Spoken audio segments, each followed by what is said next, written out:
Assalamualaikum warahmatullahi wabarakatuh.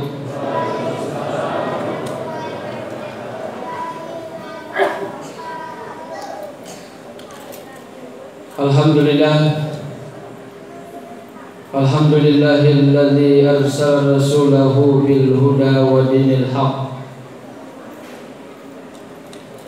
liyudhhirahu 'alad dini kullihi wa kafa billahi shahida. Asyhadu an la ilaha illallah wahdahu la syarika lah wa asyhadu anna Muhammadan abduhu wa rasuluhu al-mab'uts rahmatan lil alamin.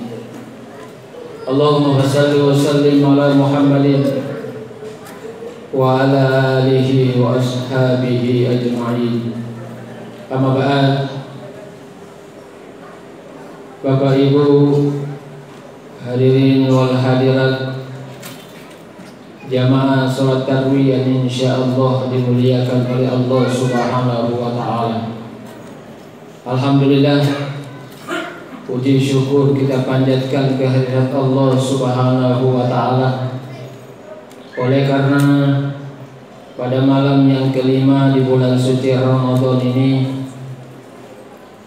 kita masih diberi kesempatan oleh Allah untuk hadir di masjid ini melakukan amalia Ramadan yang semoga diterima oleh Allah Subhanahu wa taala. Amin ya rabbal alamin. Salam dan salawat mari kita sama-sama kirimkan kepada junjungan kita Nabi besar Muhammad sallallahu alaihi wasallam, Nabi yang diutus oleh Allah Subhanahu wa taala di permukaan bumi ini sebagai rahmatan lil alamin, sekaligus sebagai suri teladan bagi kita semua. Saudaraku jamaah tarawih yang dimuliakan oleh Allah Subhanahu wa taala, kita semua ini adalah tamu Allah. Ini adalah rumahnya Allah. Kalau kita tamunya Allah, maka seharusnya kita menghargai tuan rumah. Tuan rumahnya adalah Allah. Oleh karena itu, saudara yang dimuliakan oleh Allah, sebagai tamu yang baik, maka kita harus sopan. Kita harus mengikuti maunya tuan rumah. Apa yang dilakukan dalam rumah Allah tidak lain adalah perintah-perintah Allah. Apa itu saudara yang dimuliakan oleh Allah? Yang pertama adalah sholat kita. Kalau datang sholat di rumah Allah, perbaiki sholat itu. Jangan sekedar menggugurkan kewajiban, tapi ingat ada Allah yang lihat kita.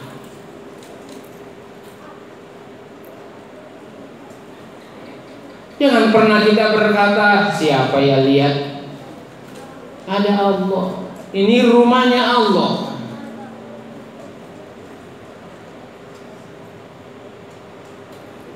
Maka perbaiki sholat kita, saudara yang dimuliakan oleh Allah. Yang berikutnya yang dilakukan di rumah Allah, baca Quran, berzikir, berdoa. Tidak boleh kita datang di masjid terbahak-bahak. Tidak boleh kita datang di masjid gosip. Tidak boleh kita datang di masjid hanya sekedar meramaikan malam-malam Ramadan tanpa ada nilai yang kita ambil di dalamnya.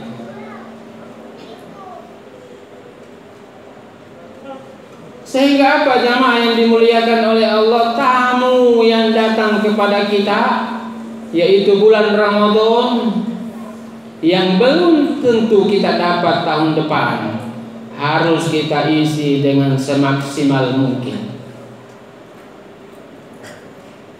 Jangan kita berkata saya masih muda, umur saya baru 30 tahun, Ramadan masih dapat 10 kali. Tidak ada jaminan untuk kita. Oleh karena itu, saudara yang dimuliakan oleh Allah, seharusnya mulai malam 1 Ramadan kita berhitung. Apa yang kita hitung? Amal-amal ibadah kita. Sudah berapa juz kita baca? Zikir apa yang kita amalkan? Apakah puasa kita betul-betul puasa yang diinginkan oleh Allah Subhanahu wa ta'ala, bukan hanya sekedar menahan lapar dan dahaga saja?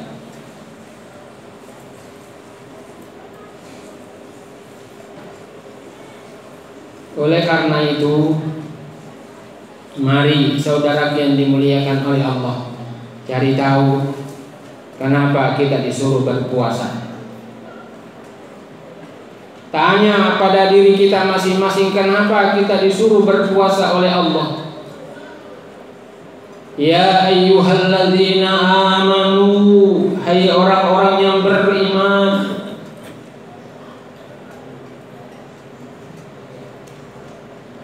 orang yang beriman dipanggil oleh Allah Subhanahu wa ta'ala, kutiba alaikumus shiyam, untuk menunaikan ibadah puasa.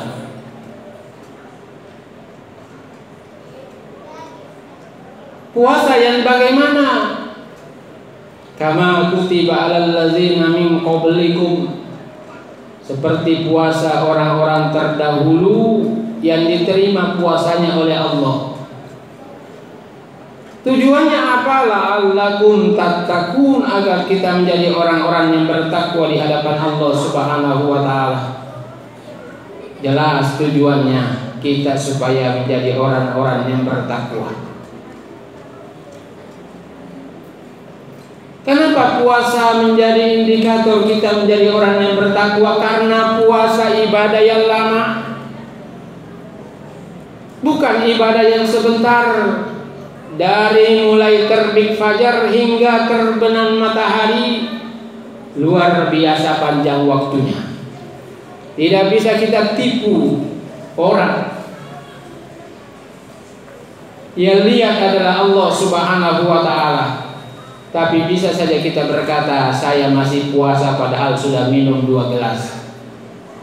Karena dia ibadah yang cukup lama, maka kalau dilakukan dengan baik, itulah yang menjadikan kita menjadi orang-orang yang bertakwa di hadapan Allah Subhanahu wa ta'ala. Karena yang tahu pahala puasa hanya kita dengan Allah. Walaupun istri kita tidak tahu kalau kita puasa, walaupun suami kita tidak tahu, yang tahu hanya diri kita dengan Allah. Saya ini puasa, betul puasa. Kalau kita puasa berarti tidak boleh dilakukan seluruh hal yang bisa merusak amal ibadah puasa itu, pahala ibadah puasa itu. Boleh jadi puasanya sah, tapi pahalanya tidak ada. Maka mulai hari ini saudara yang dimuliakan oleh Allah, mari kita menghitung diri kita. Apakah puasa yang 3 hari yang telah saya lakukan, 4 hari yang telah saya lakukan, betul-betul kira-kira bisa membimbing saya menjadi orang-orang yang bertakwa? Itu tanda tanya besar. Kenapa? Karena kehidupan sekarang ini luar biasa menantang. Susah dibedakan mana orang alim, mana orang yang nakal. Kenapa? Anak siapa yang rajin sholat, bapak siapa yang rajin sholat, itu juga tidak jelas. Boleh jadi bapaknya rajin sholat, anaknya di luar, astagfirullah wa na'udzubillah min dzalik. Pagi-pagi dilempari orang batu atau petasan. Kalau subuh saya keluar pergi kantor, astagfirullah wa na'udzubillah min dzalik. Anak kita masih pakai songkok, di jalanan pakai motor, gasnya besar, ngeng ngeng ngeng ngeng. Padahal Apa yang kita lakukan barangkali kita khusyuk, tapi anak kita tidak melakukan apa yang kita inginkan. Itu artinya apa, saudara yang dimuliakan oleh Allah? Puasa yang kita lakukan masih penuh dengan tanda tanya. Seharusnya kalau anak kita belum cukup umur 17 tahun tidak boleh pegang kunci motor. Seandainya saya pegawai Departemen Pendidikan dan Kebudayaan, barangkali saya usulkan anak di kota itu tidak perlu libur. Kenapa? Karena kalau libur membahayakan. Dia selalu menggerombol-gerombol kemana-mana, tidak jelas arahnya. Orang tua yang tidak berhasil mendidik anaknya melepas begitu saja, boleh jadi membuat kerusakan dan kesalahan kepada sesama. Oleh karena itu, mari saudara yang dimuliakan oleh Allah, lewat tarwih pada malam yang kelima ini, ingin saya memohon kepada kita, mari maknai Ramadan, hargai Ramadan, hormati Ramadan dengan cara kita memelihara diri dan memelihara keluarga kita dari hal-hal yang dilarang oleh Allah. Jangan dilepas dia pergi sholat subuh, tapi setelah sholat subuh kita tidak tahu dia kemana, menjadi biang masalah. Izinnya pergi sholat subuh berjamaah, tapi ternyata dia tidak sholat subuh, dia hanya nongkrong di jalan. Yang terjadi adalah ada teman saya dilempari dengan petasan mobilnya. Bukan main dia puasa, tapi keluar seluruh kata-kata dari mulutnya. Ada baru langsung bilang sadar, astagfirullah, kenapa saya padahal apa dia kaget, bukan main. Oleh karena itu sekali lagi hargai Ramadan. Dia penghapus dosa, dia pengumpul amal ibadah. Dia yang menggugurkan seluruh kesalahan-kesalahan kita. Kalau kita tidak menghormatinya, tidak menghargainya, maka Ramadan akan lewat begitu saja. Ramadan bermakna kalau kita mengamalkan amal ibadah di dalamnya.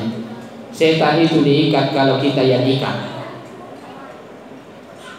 Jangan berkata kalau datang Ramadan surga dibuka, neraka ditutup, setan-setan diikat. Lalu kita senang dia bilang jangan diikat itu setan. Padahal apa?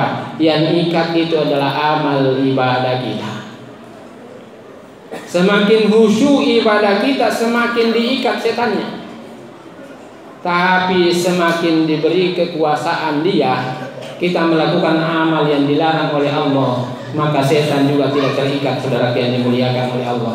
Oleh karena itu maknai bulan Ramadan ini dengan sebuah yang sangat berharga sebagai tamu yang datang kepada kita, yang harus kita hargai. Begitu pula kita adalah tamunya Allah, maka hargai seluruh apa yang kita lakukan di dalam masjid ini.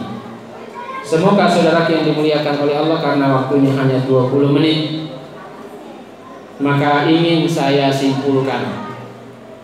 Yang pertama, mari kita menjadi tamu-tamu Allah yang mampu menghargai Allah Subhanahu wa ta'ala. Begitu kita datang di masjid, apa yang kita lakukan? Langsung mengambil saf. Kalau duluan datang langsung di depan duduk. Kalau laki-laki, kalau perempuan yang baik di belakang.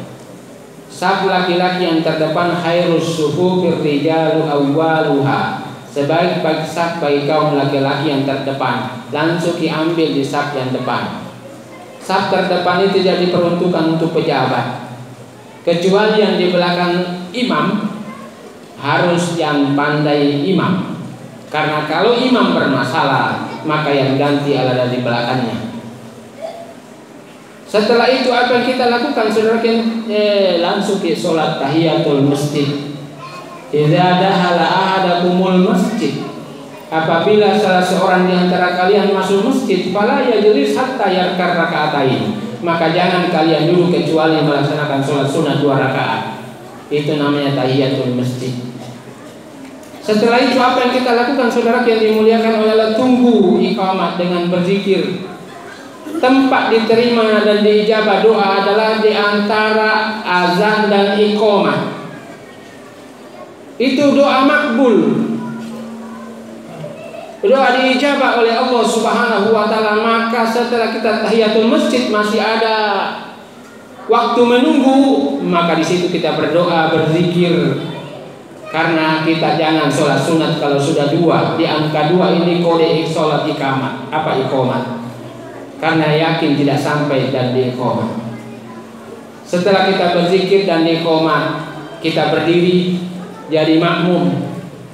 Jangan jadi makmum sembarang, tapi jadi makmum yang betul-betul ikut dengan imam. Namanya makmum, apa yang dilakukan oleh imam itulah yang kita lakukan. Tidak boleh imamnya sebentar di sujudnya lalu kita lama. Kita harus ikut Pak Imam. Dia bilang, kenapa Pak Imam cepat sekali? Karena dia imamnya, kita harus ikuti. Makanya jadi imam itu tidak sembarang, harus pintar pi orang. Tahu pi ilmunya. Ilmunya imam itu dia harus tahu kalau baca Fatihah orang ya pelan, seperti tadi Pak Imam pelan di Fatihahnya. Supaya ada kesempatan makmum untuk membaca suratul Fatihah. Salah satu yang diwajibkan dibaca pada saat kita makmum adalah membaca suratul Fatihah. Maka jadilah kita makmum yang baik. Jangan belum selesai waladdallin besarnya suara amin, tunggu dulu selesai. Setelah itu diikuti saudara yang dimuliakan oleh sampai salam. Jangan didahului imam sholat salam. Belum pi imam bagus assalamualaikum warahmatullah. Masih di sana imam, kita sudah di kiri assalamualaikum warahmatullah. Jangan didahului imam. Orang yang mendahului imam nanti di akhirat kepalanya akan dibangkitkan dengan seperti kepala himar. Astagfirullah wa na'udzubillah min dzalik. Setelah itu apa saudara yang dimuliakan oleh Allah, kita ikut berdoa. Diijabah doa setelah sholat, apalagi sholat berjamaah. Maka kalau imam berdoa tongki. Makanya imam harus pintar, tidak boleh berdoa sendiri. Makmumnya dibilang amin, amin, amin, padahal Pak Imam mendoakan dirinya sendiri. Tidak boleh. Pak Imam harus mendoa secara umum. Makanya doanya imam itu kebanyakan Rabbana, Rabbana, Rabbana. Tidak boleh Rabbi ghfirli. Kalau Rabbi ghfirli berarti untuk dirinya. Rabbi ghfir lana. Supaya apa? Makmumnya juga besar suaranya amin, amin. Kalau satu masjid orang amin, maka insya Allah dijabah oleh Allah. Oleh karena itu saudara yang dimuliakan oleh, setelah itu jangan lewatkan sholat sunat yang mendekati sholat fardu, yang namanya sholat sunat yang mengikuti sholat fardu itu, sholat qobliyah dan sholat ba'diyah. Jangan setelah salat langsung dilompat